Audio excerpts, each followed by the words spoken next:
Man, don't even think about it. About what? Her. Well, since we're on the subject, who is her? And what makes you say something like that? My new buddy Lucas just sat back and grinned. Her name is Pauline French. You know, like the name of the company you're working for? Her dad owns our company and 3 more. Why would that matter? He sighed. Look, I went to school with her. Her boobs sprouted out in the 7th grade, and when you add that to who her daddy is, every kid from middle school on fought like cats and dogs over her. The combination of being incredibly hot and her family being very rich kind of warped her attitude towards life. She became the poster girl for entitlement and strung guys along until she had gotten what she wanted or was tired of them and moved on to someone else. My wife went to college with her and said she basically did the same thing there. Well then, still a stone-cold fox. His wife had joined us and caught the last of the conversation. She is indeed. She's single too. We were all about the same age, 28 to 30. If she had been single that long, there had to be a reason. I said as much and Chloe grinned. You remember meeting Bob, the receiving manager? She was engaged to him for a while. Then right before the wedding, she went on a trip to meet clients, found one that interested her a lot, came home and dumped him. Then she flew back to her lover, only to find he was married with kids. He offered her an apartment as a love nest, and she told him to go to hell. He lost his job when his company lost her father's business over the whole mess. She was too ashamed to go home, so she got a job and stayed for a couple of years. I hear her father went up and practically dragged her home. She's his only kid, so she gets the whole ball of wax when he goes. Even if she weighed 300 pounds and looked like a bucket of frogs, that alone would guarantee she won't lack for male companionship. How come Bob still works there? Because he went to work for her father, not her, way before they started dating, and he does a good job. Word is he thought about moving on, but her father talked him into staying. Besides, he's married now and they seem very happy. Got 1 kid a couple of years old, and rumor has it there will be another in a few months. I looked at her again. The woman was tall, even without heels. Despite her dark hair being up in a complicated bun, it was obvious it was a pretty healthy mane. She chose that time to turn, saw me, gave a little smirk, and turned back to her companion. From just that look I could tell she was beautiful and very well endowed. If I hadn't heard the things about her, it would have been hard to believe she was a bitch, but that smirk gave it away. I'd seen that exact same smirk many times. I put her out of my mind and tried to remember all the names of the people I'd been introduced to and what their titles and relationships were within the company were. You can never have too much knowledge. After another hour, I made my excuses and left. I found a local park and went for a run the next day. I used to hate running until I got used to it, and now I found it a pleasant pastime. Just clear your head and pay attention to the terrain. Nothing else mattered, although lately, running had become second nature to me, and sometimes I found myself thinking about different things as I moved. Although not a fanatic about it, I was in pretty good shape. Back home they had an event called the 3-mile run, based on a military run that had something similar. It was 3 miles to the mountain, 3 miles up the mountain, 3 miles down the mountain, and 3 miles back to the finish line. It was considered an accomplishment to just finish the course, much less be competitive. I didn't finish the first time I tried, conking out after I came back down the mountain. I was pretty good at setting goals and accomplishing them, and 4 years later I won by about 3 minutes and set a course record. How did I do it? I looked up the original run on YouTube and was astounded to find that not only did the soldiers run it, they ran it wearing a 60-pound pack and carrying their weapons, singing the whole way. I ran until I could finish the course, then bought a backpack and started carrying weight. The first was 10 pounds and I thought I was going to die. When I got used to that, I added another 5 pounds at a time until I could do it wearing 25 pounds and singing the whole way. By the time I was done, there was no spare weight on my body at all. That fall, the organizers brought in a squad of the soldiers who ran their course for a demonstration. They were a bunch of hardbodies who had the attitude they were invincible and bragged running the course without a backpack was like a walk in the park. We started out in the same group, but by the time we were to the mountain, they had a 200-yard lead. I gave a little push and passed them about 2/3 of the way up. There was a lot of yelling and kidding as I did, but one guy took it personally and tried to push me. I saw it coming, and when he made his move, I stopped as fast as I could. His momentum took him to the ground, and he tumbled about 10 feet down the side of the trail. I noted no one stopped to help him. If people imagine running up a steep hill is hard, they should try running at the same pace back down. By the time I hit the bottom, I was so far ahead of them there was no way they could catch up. Like I said, it was 3 minutes before the next runner crossed the finish line, one of the soldiers. By then I had my breath back and I handed him a water. Thanks, man. Then he looked up and saw who I was. Sorry about the mountain. Jimmy's always been an a-hole. The lieutenant who runs with us isn't happy about his behavior. He missed, so I'm not worried about it. We continued to talk, and the upshot was I showed them some of the local sites, mostly bars where it was easy to hook up. Jimmy didn't get to come. I thought I'd do about 10 miles before I stopped, and I was 2 miles in, running along at a moderate pace when I heard someone coming. Many people ran with headphones on, but I'd always found it prudent to be aware of my surroundings. I had a friend who got caught in a thunderstorm he didn't know was coming because of his earphones, and was trying to find a place to shelter when lightning hit a tree right as he passed it. Though he wasn't hit directly, the secondary shock of electricity gave him a concussion and put him into a coma for 36 hours. I automatically moved to my left, and she passed me, running at a pretty good clip. As she passed, I saw her smirk and recognized her. She didn't acknowledge me, something that didn't bother me. We hadn't been introduced, so she had no reason to know who I was. Pauline was in a sports bra and tight leggings, and I didn't mind the view as we ran. Unconsciously, I had picked up my own pace and stayed about 20 feet behind her. She must have thought she left me in the dust and seemed really surprised to look back and see me. Picking up the pace, she moved a little farther ahead, so I did as well, staying about 40 feet behind this time. She glanced behind, saw me again, and stopped, blocking the path. "Are you following me, a-hole?" I don't think she expected the grin. "Of course I am." That startled her, and she snarled. "Stop. Not gonna happen in this part of the park. This is the only trail on this side. So if you're running and I'm behind you, I'm following you. If you don't like it, run faster or let me pass. Like you could keep up with me. Coffee says I can run as fast and as far as you can. First one to stop loses." I heard her yell at me as I ran past her. I was keeping a moderate pace, and about 500 yards later she passed me. I fell in behind her again, and it probably didn't take her long to realize she'd fallen in her own trap, and I was looking at her hips as she ran.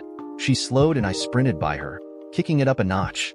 She was game, but after 2 miles she started flagging, and after another mile she just stopped at the parking lot. I kept right on going. I made another lap and she was on the trail waiting. "You won. Starbucks on 10th and Madison." "Sorry, got 3 more miles to do. Maybe next time."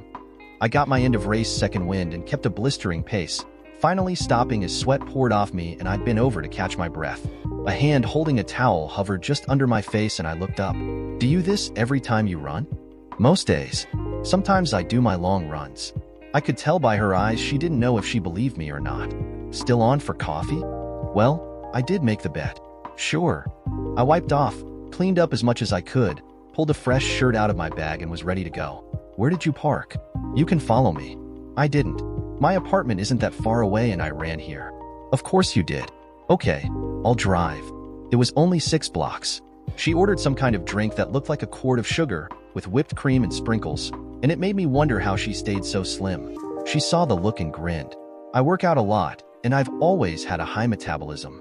She looked at my beverage of choice, a medium coffee with just a hint of creamer. Grinning back, I told her I didn't. We talked in generalities for a few minutes before she asked if I knew who she was. Surprised I did. "How did you know?" "I was at your father's event last night. You were pointed out to me. In case you haven't figured it out, I work for your father." The smirk was back. "Good. You'll probably be working for me in 5 years when Dad retires."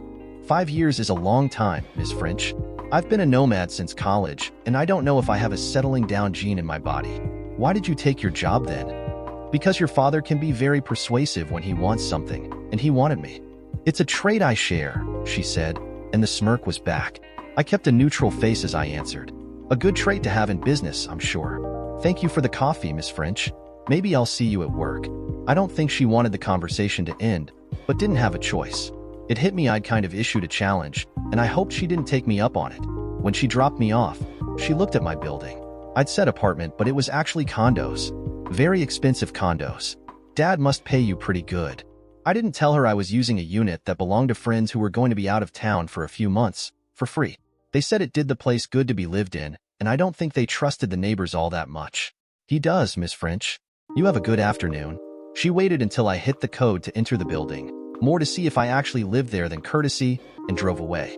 I really liked her car, an F-style Jaguar. I had one a lot like it. A couple of weeks went by, and I settled into my work. It was soon evident there wasn't a lot of challenges to the job, and I usually got everything done in half a day, which left me 4 or 5 hours to bounce off the walls.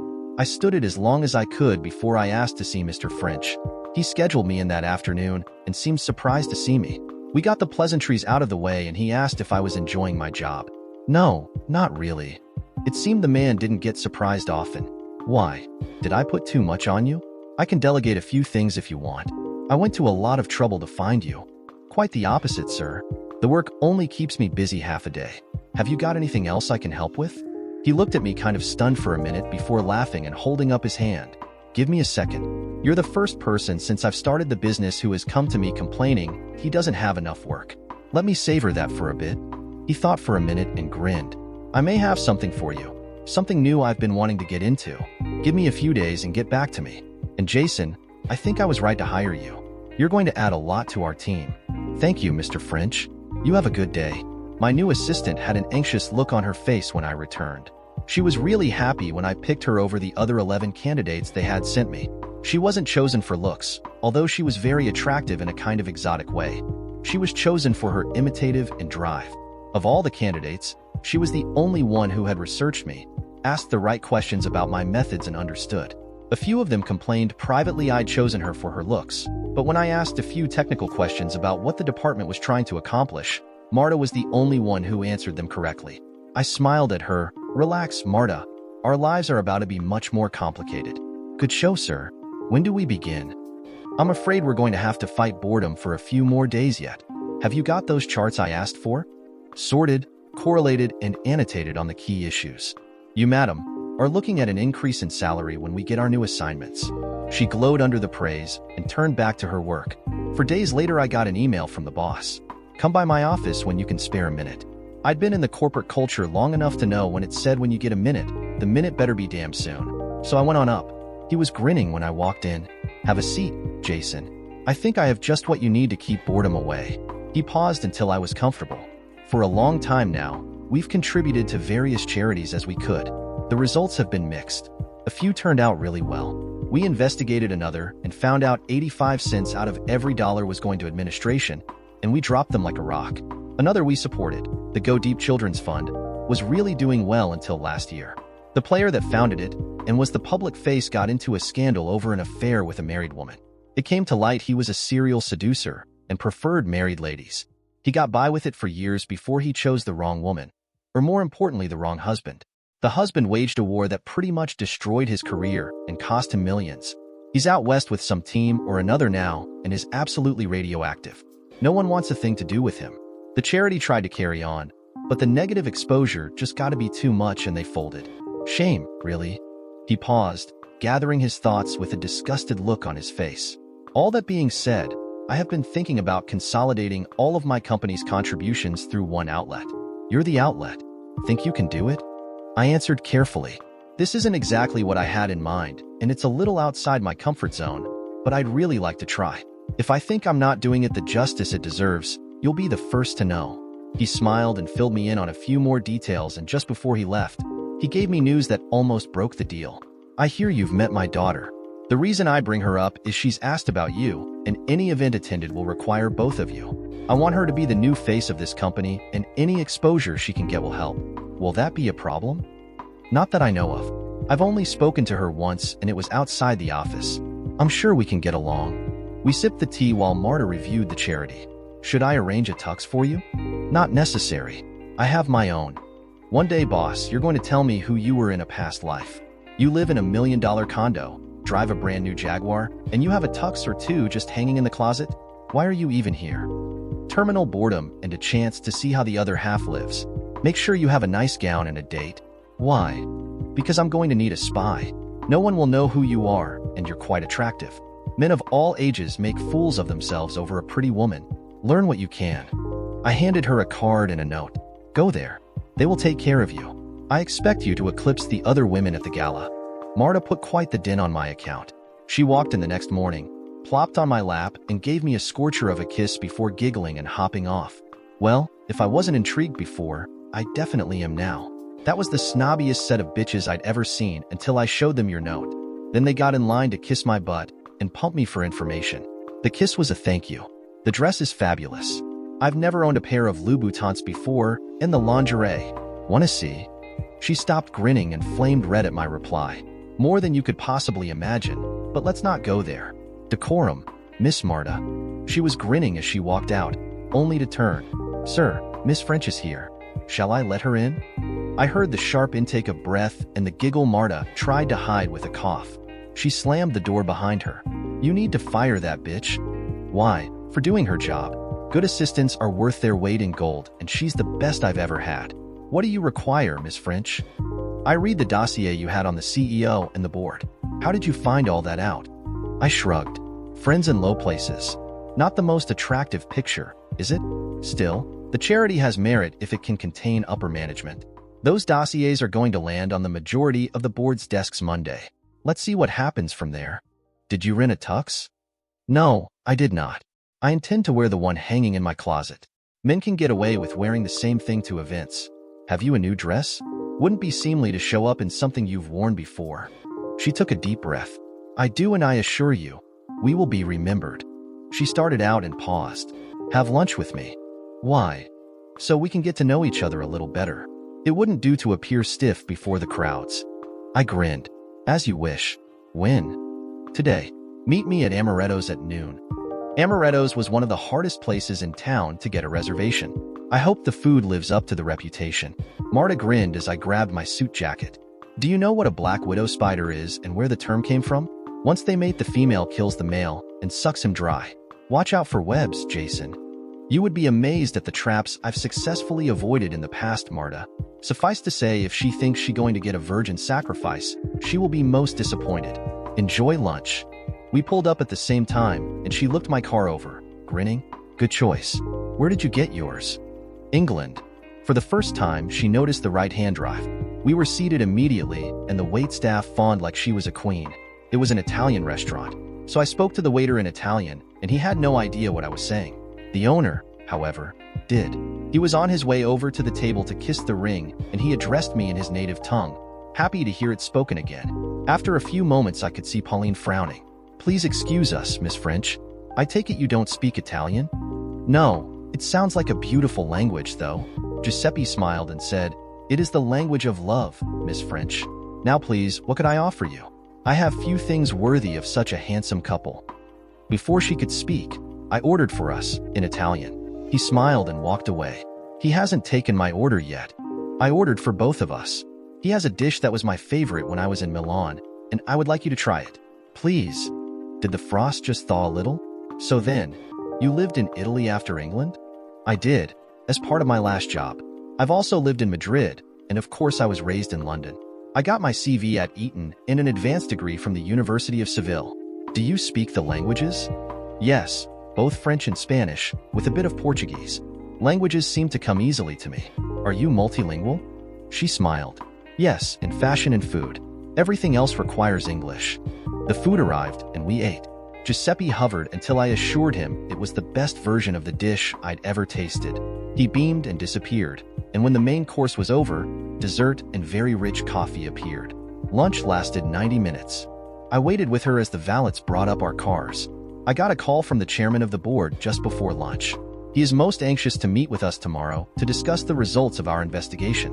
Will you be available? If you wish me to be available, I'm available. I opened the car door for her, and she surprised me by kissing my cheek. Thank you for joining me. It was very enjoyable. Shall we say tomorrow? I'll be there. Have a good afternoon, Miss French. Call me Pauline, she said, as she pulled away. Marta eyed me suspiciously when I returned. Satisfied I still had all my fingers and toes, she relaxed. How did it go? Much better than expected. Apparently, the woman can disguise herself as a normal human being when she has to. Still, I'd watch out for those fangs. Your messages are on your desk. We worked through the afternoon, and as I entered the condo, the doorman smirked. I wondered what that was about until I unlocked the door and saw what was on the other side. She was tall, blonde, blue-eyed, tanned, and best of all, naked. Hi, honey. I'm home. That was all I got out before she dissolved into a fit of giggles. I always wondered what it would be like to say that. A bit overrated, in my opinion. I kissed her cheek, and she drew me into a full kiss. After she was satisfied, she pulled back. Be a dear and pour us a drink, would you? She plopped down on the sofa with her legs splayed. As I was fixing the drinks, another woman appeared out of the bedroom. She was also naked, her perfect dark-hued skin seeming to glow. Looking over at the woman on the couch, she laughed. Bitch, close those legs. You're like a dog chasing a car. You'd have no idea what to do with it if you caught it. Leslie, the blonde, and Carmela, the Hispanic, were confirmed partners, and they were married. I was living in their condo. Carmela told me once she had never been with a man and had no desire to experiment. Victoria was another in my circle of friends. Anyone who had seen the cover of a glamour magazine in the previous 5 years had seen her face. I really didn't want to get into a relationship with a model, but she was determined and I didn't fight it very hard. We progressed to the point that we made promises. Then I flew down for a shoot and caught her with the photographer and a production assistant. The photographer was female, the assistant male. She tried to say she was drunk, but if she was, it was from the night before. I caught them at 9 in the morning. Then she said they drugged her, which offended the photographer so badly she quit. I was in charge of the shoot, so I had to get a replacement. We met at the airport, me leaving and him arriving. He told me later it was one of the hardest shoots of his life because she would cry at random times, messing up her makeup and losing the light he wanted. A 2-day shoot ended up taking a week. She tried several times to reconnect when she got home, but I was done with her. Her career lasted another 3 or 4 years before she faded away. Last I heard, she was doing catalog work as a plus-size model. I saw her a time or two, and despite the weight, she still looked good. I made it a point to never date a model again. I had a few hookups, but that's all it was. Ships passing in the night and all that. I finally got tired of the constant traveling, temper tantrums from staff, vendors, governmental flunkies, models, and dealing with the corporate bullshit. So I left it behind me. I still got calls, and if I happened to like the person, I'd consult. But that's as far as it goes. That's how I ended up in the condo. Leslie and Carmela were going to be home for 2 weeks before going off to different shoots, and they just wanted to decompress. I babied them and promised them a fishing trip on Sunday. I'd gotten them into fly fishing, and they loved it. They bought all the necessary gear, and in their own way, every outing looked like a fashion shoot. I thought about that one day while watching Les pull in a 13-inch brook trout. I made some calls, and suddenly they were on the cover of Fly Fishing magazine. The article followed them as they fished a private stream in the Smoky Mountains. It was their idea to wear bikini tops with their waders. They told the magazine it was to work on their tans. I had to laugh, but because most of the times I went with them they were topless. Both hated tan lines, for professional reasons. It became a recurring gig. The magazine would ask them back about twice a year to test and evaluate equipment. They didn't pay them anything, but they always got to go to some remote or exotic locations for the magazine, like New Zealand, Colorado, and the Swiss Alps. Seems they had imported North American trout when their native trout population was decimated by war and mismanagement. It had an odd side effect because the native trout and the imports were genetically compatible and they had crossbred, creating trout that could weigh up to 30 pounds in a few years. It was the best-selling issue of the magazine in their history. One of their stipulations in doing those segments was I had to accompany them if I had time. I even got featured in a couple of issues as their fishing guru, even though by then they were far more competent than I was.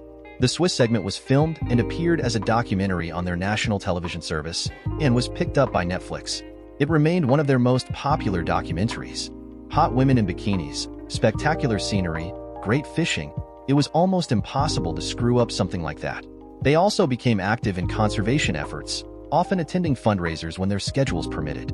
Then they bought about 500 acres in the mountains of North Carolina that had 2 good-sized trout streams. It was going to be where they built their retirement home.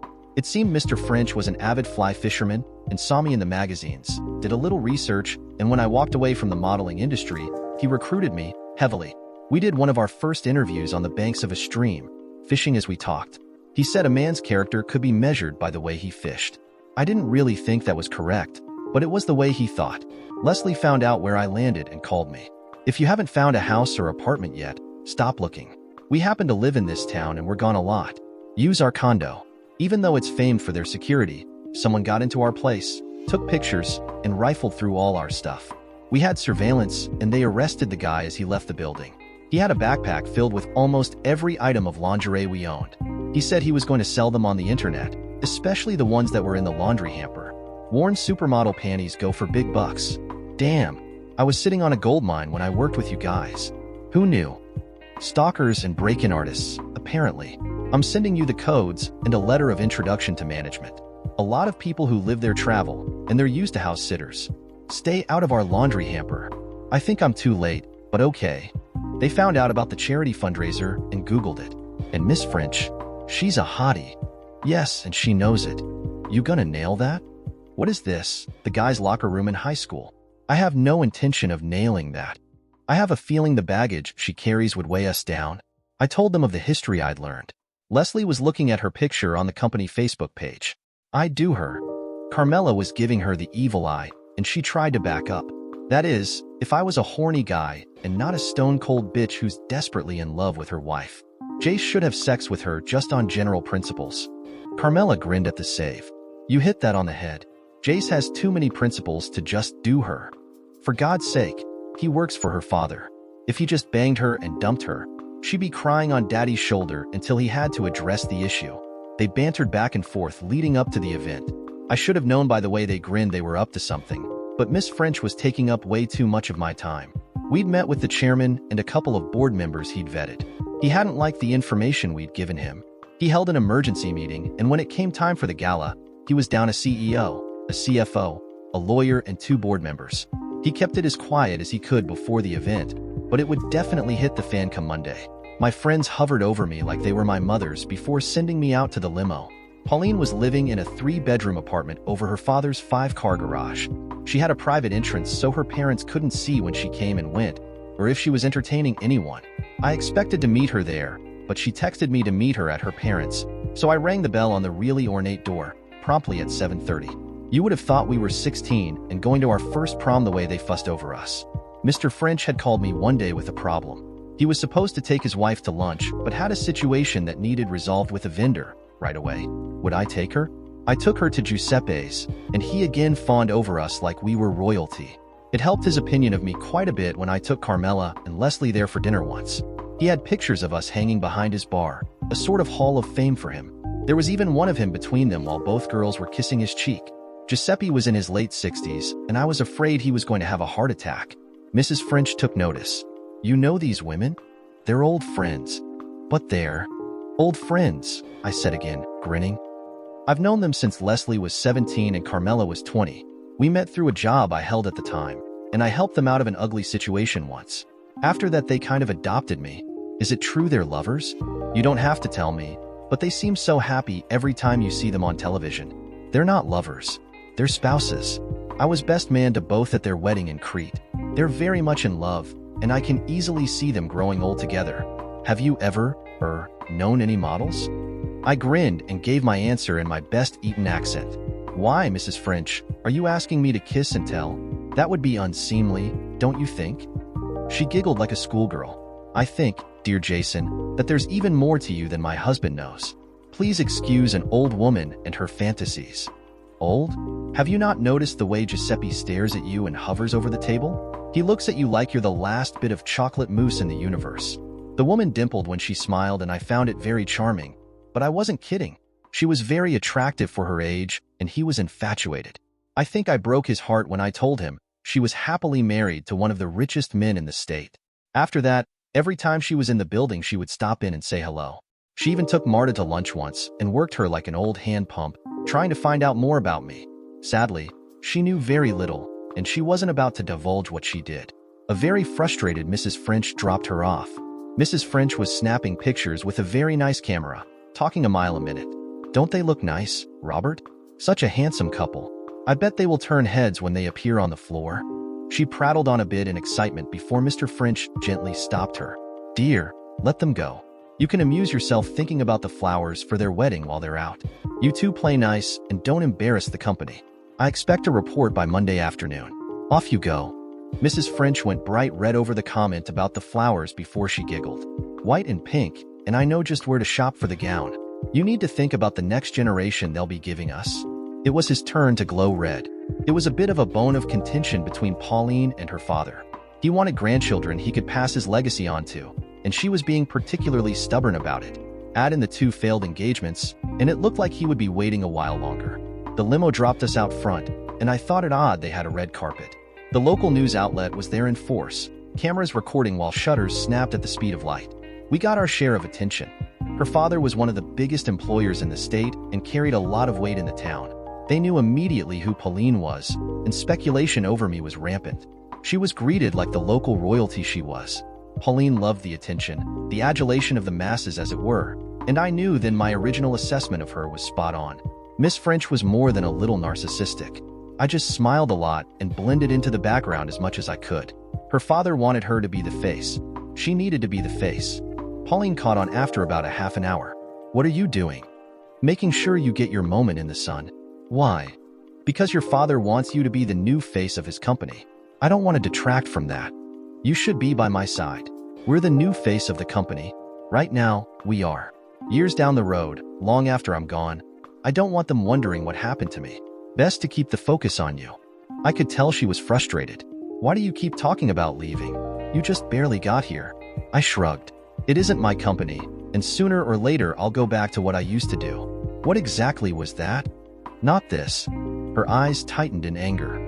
I would hazard a guess she wasn't used to people talking to her like I did. She was just going to have to learn to deal with life's little disappointments. Her smile remained fixed, though. We were introduced to new people, and in between she spoke to old friends. Some stuck me as frenemies, smiling as they patted her on the back, looking for a soft spot to sink the knife. One woman gushed cordiality, but her eyes gave the impression she'd rather kiss a snake. I grinned as she walked away. She doesn't like you very much, does she? Pauline shrugged before grinning. That's Nancy Wild. We went to high school and college together.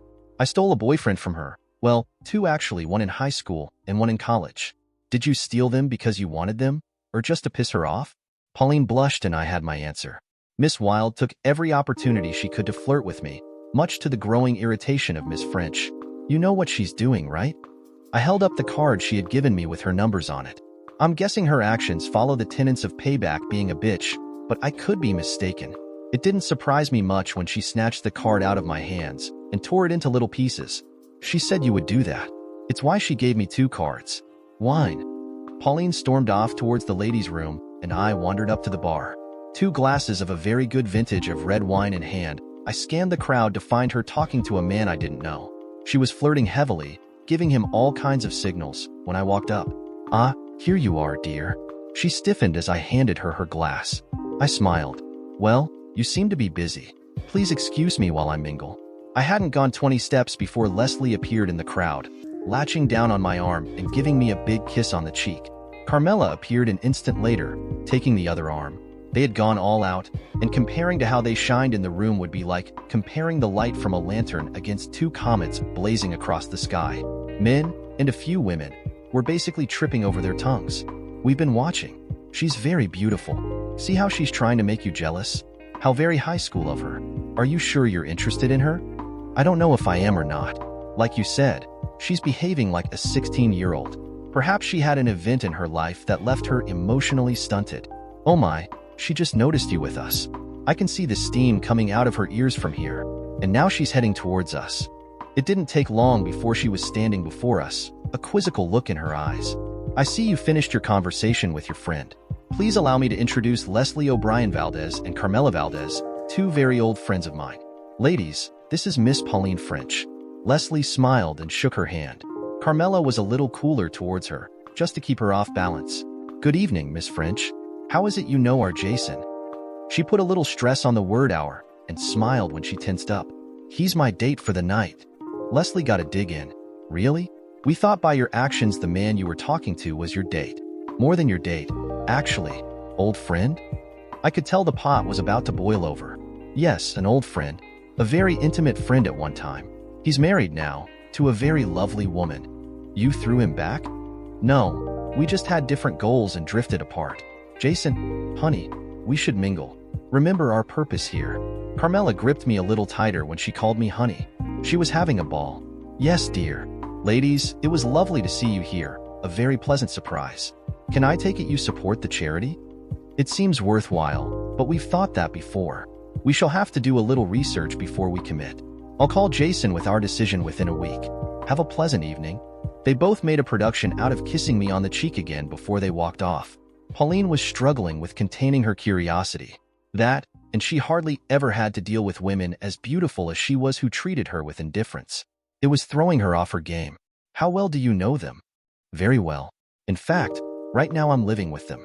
They're quite lovely, don't you agree? She yanked me out on a terrace with a determined look on her face. You drive a luxury car? I recognize the designer who made your tux and I know he's one of the most expensive in the world. And you live with supermodels? Who the hell are you? I bowed. Jason Halston, at your service. The tux wasn't really that expensive, In fact, Alberto gave it to me as a gift for doing him a good turn once. My car was a bit pricey because I had some upgrades done. Her Hoffman says it's one of a kind. I'm actually house-sitting for the girls, and they're between assignments at the moment. Her eyes rolled. So, you're close enough of a friend to a world-class designer that he gives you clothes, and you know the second-in-command of Mercedes-Benz well enough to talk about your custom-designed luxury car? Friends with anyone else I would know? Maybe. If you counted half the clothing designers in the world, business magnates on 4 continents, assorted film stars, and most of the hottest models on the planet. I didn't say that, of course. I just told her my former business brought me in contact with a lot of people. We mingled. We danced when the orchestra started playing. She sighed as we glided across the floor. Of course you would dance as well as Fred Astaire. Is there anything you can't do? I can't draw a crooked line. My cliff diving techniques suck, and I never could rap worth a damn, but aside from that, I'm almost perfect. She stiffened before she started giggling. Well, it seems you're not perfect after all. In the spirit of confession, if I'm ever shooting at you, stand still. I can't hit shit. Don't let me drive angry, or we may not get where we're going. And never, under any circumstances, allow me to show you my Irish step dancing skills. I look like all my limbs are trying to leave my body at the same time, all going in different directions.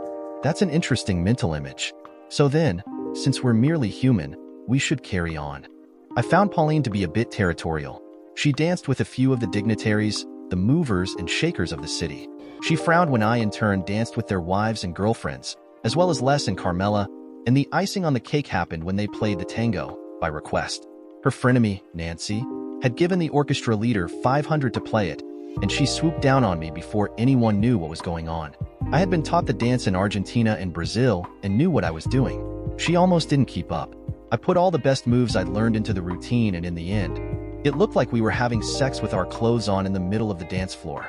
I left her on the floor at my feet, gasping from exertion and passion. I straightened my tux as I walked back to Pauline and my friends. Leslie looked like she was choking while Carmela had a tight little smile. Pauline looked like she wanted to kill me or mount me, maybe at the same time. I smiled. Miss me? She tried several times to form words, so I just swept her back out on the dance floor. As we sedately twirled through a slow waltz, she relaxed and molded herself to me as much as possible and still dance. I had to admit she felt really nice. When we broke, she stroked my cheek. You're going to be hard to handle, aren't you? Ask the girls what happened to the last woman that tried to handle me. If you're in an honest relationship, you don't handle people. You share with them towards a common goal. I saw her talking to the girls while the chairman cornered me. Do you think we can depend on your company for support? I can't answer that because I don't have the deciding vote. Miss French does, and she's already told me we'd evaluate our position after a discussion Monday. He dropped me like I was toxic and made a beeline for Pauline. I saw her shake her head a couple of times and the dejected expression of the man. Things might not work out exactly like he'd hoped. The hour grew late, and we made our excuses. Les got one last dig in, asking if they should wait up for me. Pauline's frown deepened, but she was smiling by the time we got in the car. You have interesting friends. I do. Ignorant or boring people aren't worth the time it takes to know them, so I tend to avoid them and concentrate on the people I find stimulating. She had slowly closed the gap between us as we traveled. Do you find me stimulating? Oh, very much, Miss French.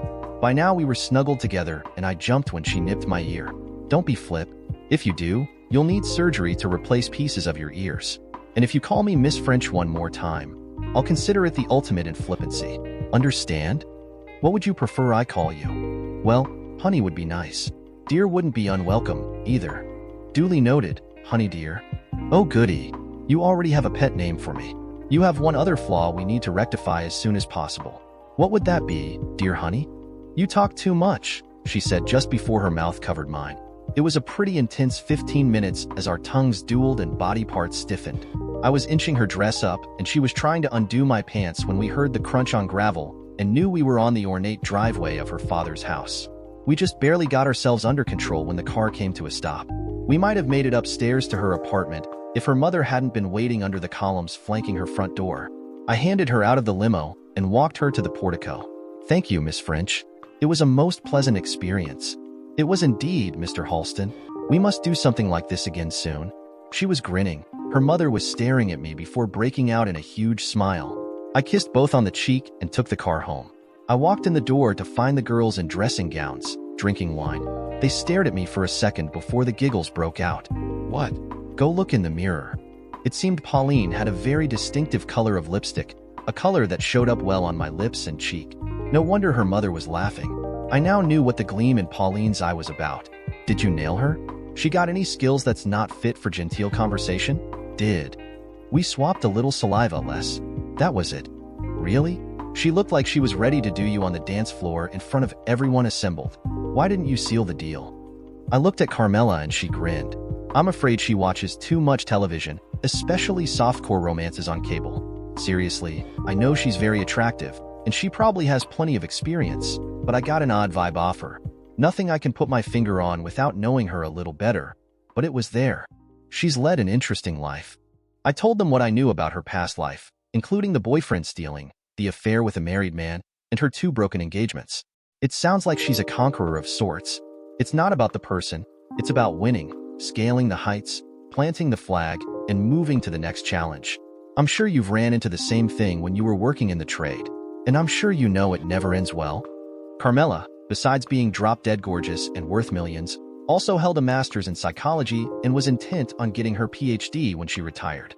She was at the top of her form, would have many years left, and once told me she was going to ride the train until it ran out of tracks. Les wasn't nearly as worldly wise. If it wasn't for me and Carmela, she would be broke. She believed every sob story and every get-rich scheme she heard. It took Carmela demanding to be put in charge of her finances before they would marry to bring her around. Her fortune wasn't as big as her Carmela's, but she could live the rest of her life on what she had very comfortably. Carmela had her on a strict allowance, if you can call $10,000 a month strict. Les was almost always broke before the month was out. I think you may be right. Her old classmates have warned me about her ways, and I can see it in her from time to time. I may date her. After all, she looks almost as good as you ladies, but it will be just for fun. And sex. Leslie chimed in. Yes, Leslie, and for the sex. That's the fun part. I ran the next morning to shake off the effects of the rich food and the alcohol from the night before. Feeling worlds better, I ran home, showered and dressed. Mrs. French, who insisted I call her Monica, called to invite me to lunch on Sunday and was surprised when I declined. I would love to, Monica, but my friends are leaving Monday and I promised I'd spend the day with them. That would be those 2 supermodel friends of yours? Are you sure they're gay? I'm positive, to my deep regret. I could see her dimples when she replied. No, honey, that's a good thing. It allows you to see what's out there. We grow some pretty nice girls locally, you know? I very much know. Perhaps next week. We'll go to Giuseppe's Friday, if you think it will be safe to let your husband see how much he desires you. Oh, Jason. I'd say you had a silver tongue, but that would be a lie. It's solid gold, or maybe even platinum. See you Friday. A thought hit me. Monica, may I talk to your husband? Of course, dear. Hold on just a second. He came on the line pretty quickly. He must have been right beside her. Hello, Jason. Good morning, sir. Let me ask you, have you ever fished Holloway Mountain? Are you kidding?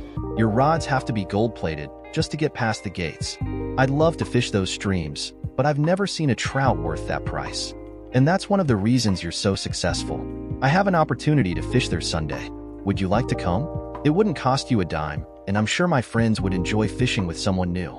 They say I irritate them. I think it's because I don't take it as seriously as they do.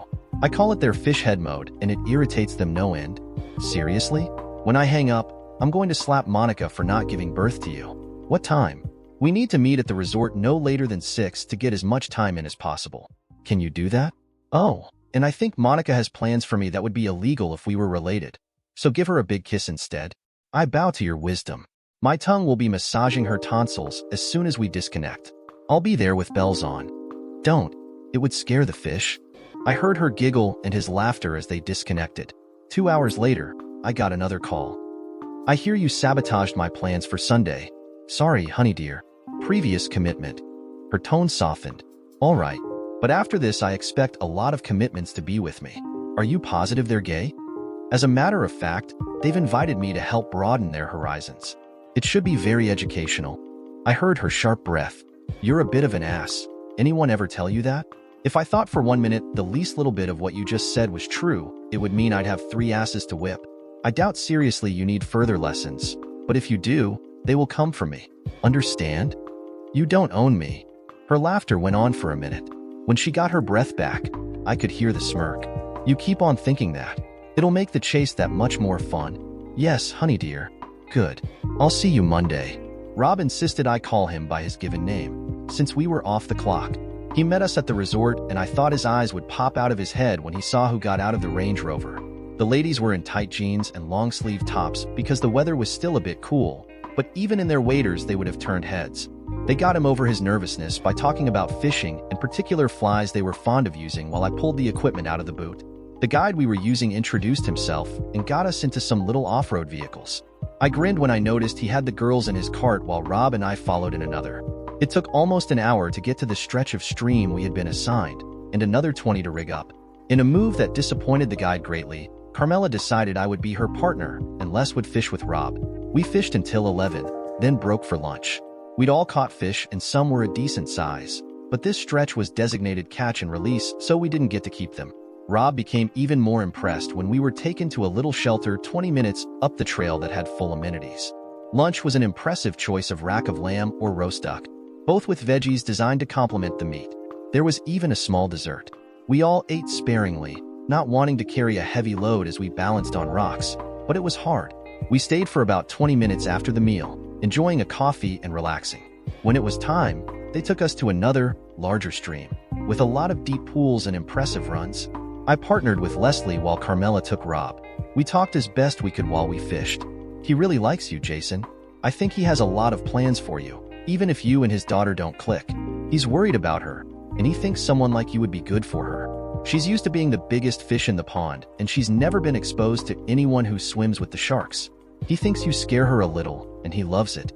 He's a good man. I think a lot of him. I think I make him a little nervous as well. The shadows were getting long, and we were about to pack it in when we heard the shouting and whooping going on.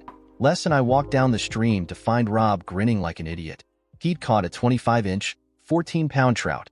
According to the tape and scales, the stream record. Most would have taken it home and mounted it on a wall, but after the pictures were taken, he gently put it back in the stream. It was the catch of a lifetime, he said as he let it go. I want another fisherman to experience the same emotions I felt when he hit. They later printed out the pictures for him on professional quality paper. One went on the lodge wall. He framed the one of him holding the fish flanked by 2 supermodels and knew better than to hang it at home, so it hung on the wall behind his desk. It was the first thing anyone saw when entering his office. He got about 15 seconds of fame when he was featured in the Big Catch section of Fly Fishing magazine. The same font, of course, with a glowing commendation for releasing it back into the wild. He kept a couple copies in his office for years, and if he needed a calming moment, he would pull one out and look at it. Monica seemed a little left out, and I had a thought that next time the girls were home, there would be a spa adventure in her future. Pauline didn't know what to think, but in the end, she decided to be happy for her father. You would think that when supermodels travel, they would have mountains of bags, but for the majority of them, that just wasn't true. There wasn't really any reason for them to bring a lot because they knew everything they needed would be provided. They were fashion models, after all, and they often kept the clothes they wore, in essence becoming walking billboards for the designer. Les and Carmela carried an overhead bag each, and that was it. I took them to the airport, and after kisses and hugs, they were off. It would be 5 weeks before they were home again. As they were going through security, Les looked back and grinned. Stay out of our laundry hamper. Besides, we sent it all to our service this morning. Be a dear and put away our bras and panties when they get back, will you? And don't you dare wear them. It stretches them horribly. Carmilla smirked as an old lady beside me looked shocked. I tried to comfort her. I can assure you, madam, I do not wear their lingerie. They're too tight and mine are much sexier. Have a pleasant trip. Marta and I caught up Monday morning. She told me how handsome I looked, and I grinned. I'm glad I wasn't your date. I can fight a little, but I don't think I could have beaten the horde back by myself. She glowed a little and giggled. I had a lot of fun. Mark was just a friend, and he was impressed when I asked him to go with me. It led to expectations that led to disappointment. Still, I was asked a dozen times for my number. I even gave it to 3 who seemed like nice men. I have a date Friday and one Sunday. The third had to go out of town, but we'll be spending time together when he returns. Enough about me. How was your date with the princess? It went surprisingly well. I'm starting to think somewhere under that mantle of entitlement may be a person worth knowing, but the jury is still out. Did you manage to pick up any interesting tidbits? She frowned. I think there may be a little trouble in charity land. I talked to the second tier, mostly, and they all seem unhappy. I talked to a junior accountant, and he told me in so many words he felt like they were due to be investigated soon. He was a little tipsy when he told me, and as soon as he started talking, he was whisked away. That fits into what I've managed to dig up. I think my suggestion would be to seek another charity, and that's why they pay you the big bucks. Marta was a little surprised when I told her she would be going to my meeting with Pauline that afternoon. Pauline seemed a little miffed I had brought her along as well, but by the time the meeting was over, they seemed to be getting on well. Pauline and I came to an agreement and contacted the chairman. I suggested it might be best if I take the lead. Why? You still have to live here, and he wasn't involved in any of the shenanigans that went on at the lower levels. He was, however, supposed to be keeping an eye on things and dropped the ball. He may be useful later, so I'll be the bad guy, and you'll still have an opportunity to build a bridge down the road when he may be useful. Pauline was looking at me oddly. How far ahead do you think? Are there any more like Marta out there? Eyes and ears for you? I grinned. Honey dear, that's a need-to-know situation. I always set my goals, analyze the best way to get there, and gather as much information as I can before I act. A system that has stood me in good stead. She grinned at the title. I have my own plans, you know. I can't reveal the details, but you'll know soon enough what they are. Let's make the call. We set it up in her office on a conference call. We got the pleasantries out of the way quickly. Mr. Wells, I am sorry to inform you that we will not be supporting your charity. We do wish you luck, and there may be a specific action your charity takes that we may participate in, but for now, that's all we're willing to do. I'm struggling here. Can you share anything? Any way we can work together? Mr. Wells, how much did last Friday's event cost the charity? I don't have those exact numbers. I do, counting the venue, the caterers, the valet parking, the orchestra, and the bar. It took roughly $150,000, and you hold 2 such events a year. According to my sources, you netted roughly $225,000 in contributions, roughly half of what it cost you to stage it. That's not a very good return for investment. Your operating cost for your charity is $3 million a year, and 2/3 of that are in salaries. Your CEO was pulling in close to $1 million. The lawyer was billing $250,000 in hours, and the CFO was approving the amounts and set his salary at $359,000.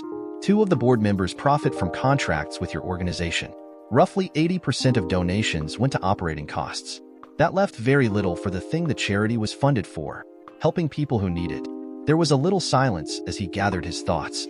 I would ask if your numbers are correct, but I believe they are. I've asked for an outside audit that I'm sure will reveal a lot of misdeeds. The thing that sticks in my craw is the lawyer put parachutes in, just in case they were ever caught. According to their contracts, if we fire them, they get a year's salary and separation agreements. I would advise you to take legal action, but I doubt you would get very far. You cannot beat them in court, sir, so I suggest you take it to the people. Expose the bad actors for what they are. It will make it more difficult to get similar positions elsewhere, and it might gain you a bit of sympathy with your contributors. Take a full page out in the local paper, apologize to everyone, and list the ones who damaged the reputation of the charity. Reorganize, sir, and in a year, we'll revisit this discussion. We rang off, and Pauline looked at me. Think he'll take your advice? I think in the end he's going to get a lot of advice and a few legal opinions, but he will have to do something along the lines I laid out, or the charity will cease to exist. We kicked around the possibilities of other worthwhile endeavors, and Marta made a suggestion. You should look into literacy projects, both here and abroad. I think it would astound you how many people in this world cannot read or write. I didn't learn to read and write until my mother moved us to America. I was 9 years old. The overheads are fairly low on projects like this, and the exposure is very positive. Pauline surprised me by agreeing with the idea, then asked Marta to spearhead the research. There's still a few more we have made commitments to evaluate. If there is to be an event, I agree with Jason's opinion that you should also attend. Do not mingle with us, because if they even suspect you are employed by the company, they may not be as free in their opinions. Agreed? Oh, and make sure to get a few more gowns. You need to look like you belong there. God knows you're pretty enough to garner attention, and the company will defray the costs. We'll fund it under research. No more Louboutins, though. That's a bit much. Marta couldn't hide the smile on her face as she left, and I think her opinion of Miss French went up considerably. I wasn't thinking when I spoke. Miss French, She lunged across the table and grabbed my head. I thought she was going to kiss me until she zeroed in on an ear and bit down, hard. Ow, what was that for? I don't think your memory is that bad. I think we need to establish a policy here. Every time you don't call me by my name, it'll be a bite or 3 kisses, whichever you decide is less painful, and I will collect for sure, every time. No exceptions? This is not negotiable. I let the silence linger a little before answering. Yes, honey dear, better, and use your imagination. A sweetie or other kind of endearment would be nice occasionally. Noted. Sweetie. Sugar. Baby. I'll work on a list. Now it's time to go back to work. We stood, and she instituted another rule. Every time we were in private, I was to kiss her hello and goodbye. I'm starting to think I'm going to need a manual. I'll print one up for you. Study it. There will be tests. Yes, sweetie pie. That got another kiss and a shove out the door. Go to work. Make my daddy money. See you Friday. Friday? If I could reach you, I'd bite you. Yes, Friday. Did you seriously think I would let you take my parents out to dinner without me being there? You might say something stupid like, we're not serious, and I would end up doing damage control. Marta was busy, no doubt setting up shopping trips, and barely acknowledged me when I got back to the office. I sat staring out the window and grinning. Miss French was about to find out that making me do something I didn't want would be only slightly less difficult than herding rabid cats. I dressed for the occasion. After all, it was the boss and his wife. A certain amount of butt kissing would be required, and I wanted to be dressed for it. The suit I chose was one I'd had made in London just before I left, and I hadn't had occasion to wear it yet. We met at the restaurant. Giuseppe made a beeline for Monica before he saw Rob and peeled away. Pauline wore an understated little black dress that was simple and elegant, but at the same time sexy. I recognized the designer. In fact, now that I thought about it, I'd seen that exact dress on Leslie at a shoot. You look lovely, Miss Pauline. Very fetching indeed. Monica stood grinning while Rob suggested we get our table. It was the chef's table, 4 VIPs and special guests. We talked in generalities, and I commented on the dish we were having, saying that it was very good, but there was a little bistro on the smaller streets of Milan that was even better. I'd love to taste it, said Pauline. Perhaps I'll take you to lunch there one day. Her eyes widened, and I noticed for the first time she shared her mother's dimples. It's a date. Rob wanted to talk about our fishing expedition, but Monica shut him down pretty quickly. Dear, if you mention fish one more time during the evening, tonight you'll be sleeping with them. So then, that's where Pauline got it. He immediately changed the subject, talking about the charity search. So far, every effort had been disappointing. Pauline brought up the literacy project, and he liked it, complimenting her. She was honest, and he was surprised when she told him the credit should go to Marta because it was her suggestion. We were having a really good time, lingering over our coffee, and then it turned to trash.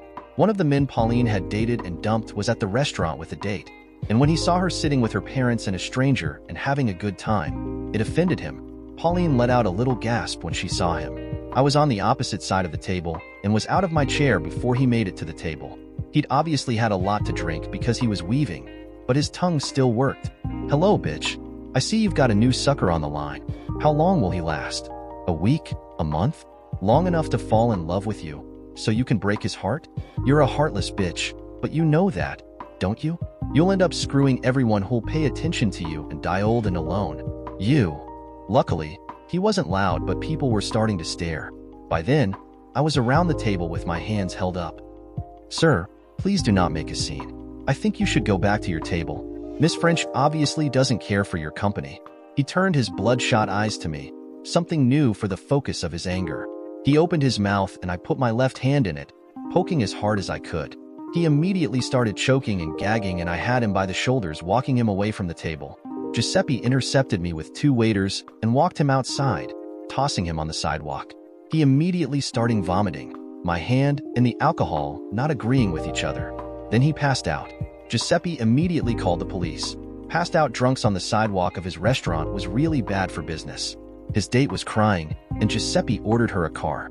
We were at the end of the meal, so we left just in time to see her getting into the vehicle and him still lying on the sidewalk. Before anyone could stop her, Pauline walked over and stomped his crotch with the stiletto heel of her designer shoes. Even from where her mother was standing, you could hear the high-pitched whine. I took her arm and led her away, giving her my handkerchief for her tears. I'm sorry our night got ruined. If you don't mind, I'll see your daughter home. Rob shook my hand with passion, while Monica covered my cheeks with kisses. I didn't ask. I just drove to the condo and brought her in. I gave her a brandy to help her get composed, and we talked. I think she told me things about herself she'd never told anyone, and I just petted her and let her get it out. An hour later, she dozed off snuggled under my arm. So I picked her up and carried her to bed, taking off her shoes and unzipping her dress. I stripped down to my shorts and crawled in beside her.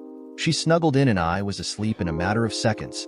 I felt her eyes on me and woke up. Good morning. Breakfast? Coffee? I dressed and set up the pot while she freshened up. She was a bit despondent and quiet as she sipped. Putting it aside, she looked at me. I had a first last night. It was the only time in my adult life that I slept with a man and still woke up clothed. That wasn't very good for my ego. Probably not, but it was good for your spirit. You were with a man who thought enough of you to not take advantage when you were emotionally unstable. Tell me that doesn't mean anything. She started crying, and it took me a while to calm her down. She went to wash her face and came back giggling. I'm going to have to do the walk of shame and have nothing to be ashamed of. It's a bit depressing. Maybe not. I went into the girls' bedroom and looked through their closets, picking out cream-colored linen pants and a pale yellow top. I grinned as I thought about what Leslie said as I went through their lingerie drawers, picking a brand new bra and panty set. Manufacturers were always sending them things, hoping to get them to wear and perhaps model them. These were from a high-end lingerie maker in France, hand-cut and stitched. I carried them out and gave them to her. These should fit. I'm sure they won't mind loaning them to you. The underwear is brand new. The panties should fit, but the bra is probably a size too small. It may be optional. She read the labels. How did you know? Years of experience. You're on your own as far as makeup and hair. When you get dressed, I'll take you to brunch. I was used to the speed models got ready and knew it would be a while with her, but she was back in 20 minutes. Apparently, she had a kit in her purse because she had on understated eyeshadow, light pink lipstick, and her hair was up in a high ponytail that told me her hair was as long as I had suspected. The outfit combined with the ponytail made her look younger and a bit innocent.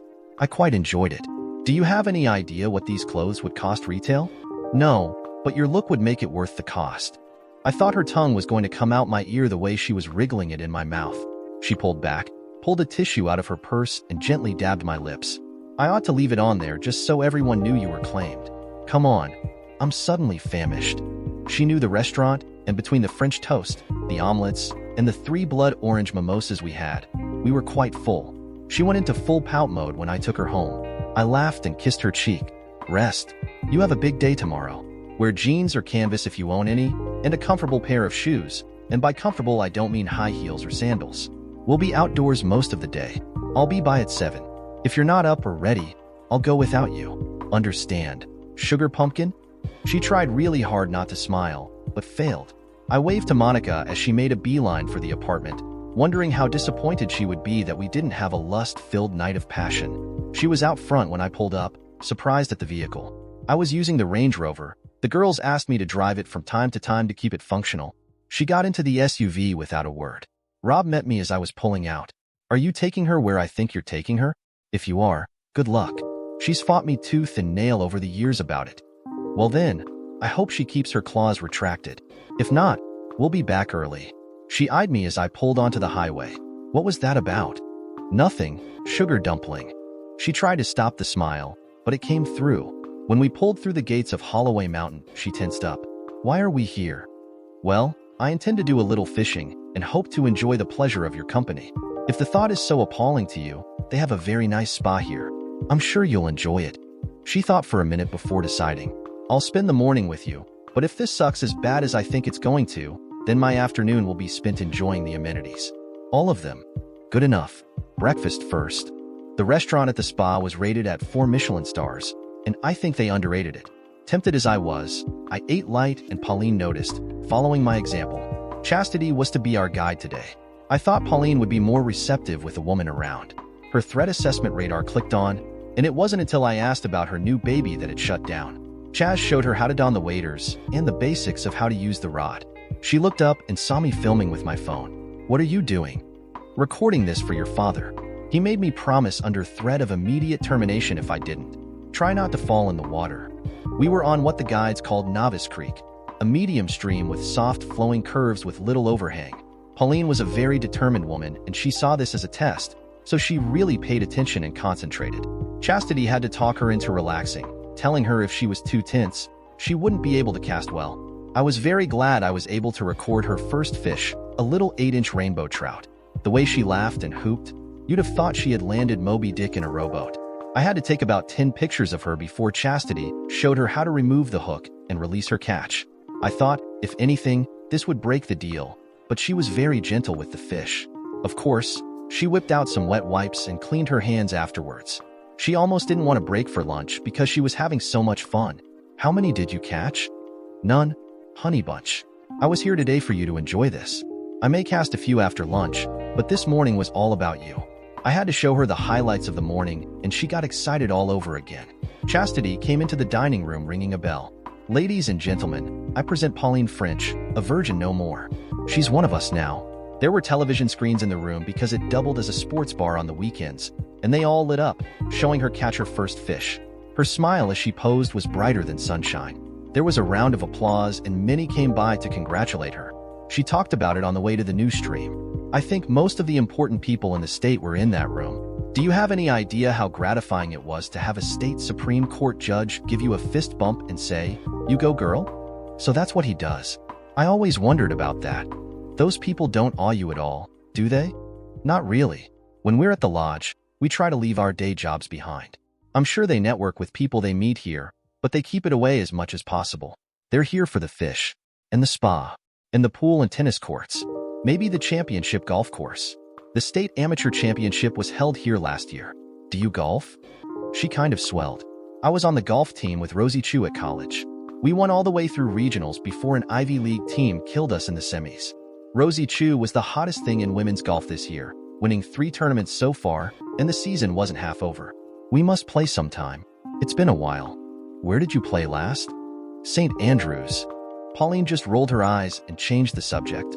This stream was a little trickier, and she managed to hang up twice before she got the right rhythm down. We were almost done for the day when it happened. Pauline had hooked what could only be described as a lunker. The real saying is both Chastity and I hovered and coached. Then she took a misstep and dropped into a pool about 3.5 feet deep. She went all the way under, well, except for the hand that held the rod. It stuck straight up from the pool as Pauline popped up, shaking her head like a wet spaniel with the fish still on the line. It took another 5 minutes to get it in. It looked suspiciously like the fish her father caught, except it was 3 inches longer and 4 pounds heavier. It broke the club record, and after we verified everything, she gently put it back in the water. After she insisted I take one more photo of her kissing the fish. The clubhouse had heard the news and they were roaring. I signaled the bartenders and the spirits flowed. What's going on? Every time a record is set, the angler has to buy a round for the house, kind of like when a golfer gets a hole-in-one. I didn't bring my purse in. You couldn't buy anyway. You're a guest. In this case, the sponsor pays, and that would be me. Between you and your father, these trips are costing me a fortune. She downed 2 shots of brandy and disappeared into the back with Chastity, coming out 30 minutes later in a club polo and freshly dried jeans. Her catch was being played on a loop, and she got to relive it one more time. I tried to give Chastity the tip she deserved, but she smiled. Miss French took care of it. I gave her a generous tip anyway. She was a college girl with a small child, trying to work her way through school. She surprised both of us by hugging me. Then she grinned. I have no right to ask, but I want an invitation to the wedding. What wedding? Why, yours and Pauline's, of course. You make a very nice couple. It hasn't gotten that far. It might not. I do enjoy her company. If you say so. You have a good week, Mr. Halston. We got back to her parents, and I didn't get in park before her father burst out of the house. How did it go? Pauline giggled as she hugged her mother. I have video. We linked up to the monster television he had in the den, and he watched open-mouthed as the girl who fought him for years hooped and yelled as she caught fish. When he got to the end, he couldn't get over the fish she had caught. I'm so angry with you right now. We could have been doing this together since you were young. She hugged him, kissed his cheek, and giggled. I'll make it up to you. Don't plan anything for after work Monday. You're taking me to the sporting goods store to get me kitted up with everything I need. Next Saturday, we fish? He couldn't hide his emotions. Shouldn't you get your boyfriend to take you? No, this is a father-daughter trip 20 years in the coming. I saw Monica tear up a little. Monica, next week, you're with me. What? Let them have their playtime. I have something much better in mind for you. Saturday, 8 a.m. on the dot. Be ready. I turned to Rob. You wouldn't mind if I entertained your wife for a little while, would you? Monica went bright red, and it was all they could do to not laugh. Only if you promise to be gentle. Not a hair out of place when she gets home, sir. I give you my word. Well, all right then. We had a light dinner and Pauline stood. We're going to go to my apartment, and if you knock on my door before noon tomorrow, the place better be on fire, understand? I know I glowed, which made her parents smile. Pauline practically dragged me up the stairs.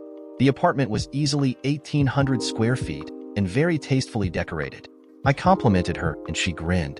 Wait until you see the bedroom. A month of built-up lust exploded like a nuclear device. I explored every square inch of her body from the top of her head to the bottoms of her feet. Pauline was a moaner until she got close. Then she was a screamer. I'm happy to say I made her scream 4 times before dawn, and she got 2 massive eruptions out of me. We lay gasping for breath around 3 in the morning. When we recovered our breath, she asked me, "Where did you learn to do that?" I smiled in the muted light. You've heard the expression around the world? I have literally been around the world, honey, and tried to pick up something new everywhere I went. I had a thought that when I do settle down, I want to be the best lover I can be so she never strays. Her voice was soft on my shoulder. A girl would be a fool to walk away from what you just did to me, and I'm proud to say my father didn't raise a fool. I know you don't love me right now, but you will before too much longer.